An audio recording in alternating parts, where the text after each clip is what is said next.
Ada satu kubur ni, kita gali semua, kita nampak dalam tengkorak tu ada dia punya ni macam gini, tangan, dia punya jari tulang dia. Saya tak tahulah, saya bukan profesional dekat skeleton tulang ni, tapi saya tak tahu kenapa dia boleh dekat dalam macam tu. Dia macam ni. Kalau dulu dekat handphone saya tu ada gambar tu semua. Cuma itulah, saya kena juga teruk dengan pihak pihak sebelah lah. Sebab saya simpan gambar-gambar benda tu. Sebab itu bukti. Itu bukti kalau saya nak cerita dengan orang macam mana. Tapi saya berjaya lah tunjuk dengan beribu orang lah. Benda tu. Tapi itu memang sangat rare lah. Sebab kita tak pernah tahu macam mana tangan boleh masuk. Okey, kalau sebelum jenazah meninggal lah, jenazah dah meninggal, macam mana pula orang yang dah meninggal boleh celup tangan dia kat dalam?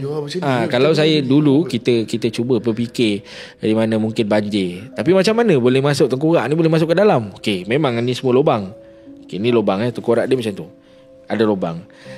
Macam mana tangan ni boleh keluar betul-betul dekat mata tu, macam dengan hidung macam ni. Macam gini. Hidung ni lubang hidung dengan tangan macam gini.